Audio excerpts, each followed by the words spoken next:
राम के नाम का जप सहस्त्र नाम के बराबर है। विष्णु सहस्त्र नाम जो बोलते हैं, सहस्त्र सहस्त्र का मतलब तो हथियार से, सहस्त्र ने हजार, हजारों नाम है ना। सहस्त्र। तो ये हजारों नामों के तुल्य है। आप में से शायद कुछ लोगों को पता होगा, सन 1999 में भगवान राम ने बाबा ने राम, सीता, लक्ष्मण और हनुमान जी की मूर्ति जो हम कुलवंत हॉल में जब जाते हैं, अपने साइड में आप सब लोगों ने देखी है, आज के समय में भगवान गणेश के पीछे की साइड पर जो बनी है, उसका जब भगवान ने स्थापना करी थी, उस समय भगवान ने एक लिंक जनरेट किया था। बहुत छोटा सा एक लिंक जो है वो भगवान ने जनरेट किया और उस लिंक को जमीन में अंदर रखा और उसके ऊपर भगवान राम की मूर्ति की स्थापना की गई है। तो ये हर एक चीज़ भगवान ने जो की है वो पूरी मतलब प्रायोजित रूप में है। अब मैं आज कुछ चीज़ें वो पढ़ कर सुना रहा हूँ जो भगवान राम के बारे में स्वामी ने समय समय पर कही है। राम का अर्थ है जो प्रसन्न करता है, और वह जो आनंद से भर देता है, वह जो हर हृदय में आनंद का झरना है।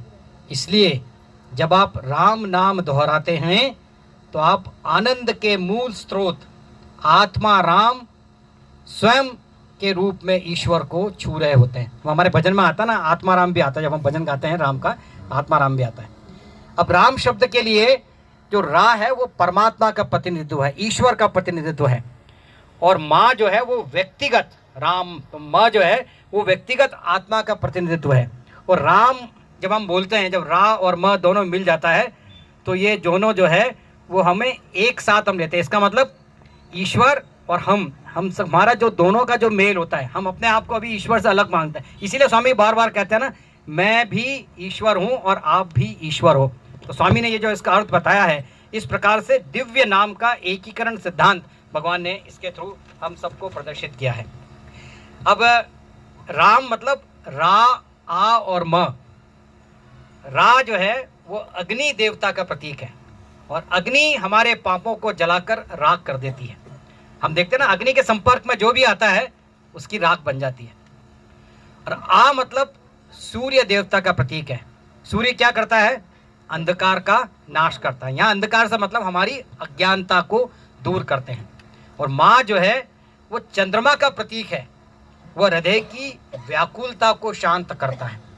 तो राम का मतलब क्या हुआ? इसमें सूर्य भी आ गए, इसमें अग्नि भी आ गई और इसमें चंद्रमा भी आ गए। इन तीनों का योग है। इसीलिए जब हम साईं नाम बोलते हैं तो हमें एक अद्भुत आनंद की अनुभूति होती है, हम सबको होती है।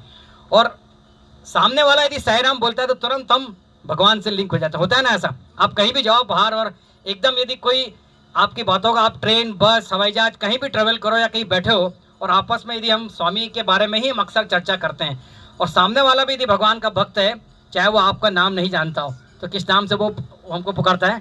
साईं राम।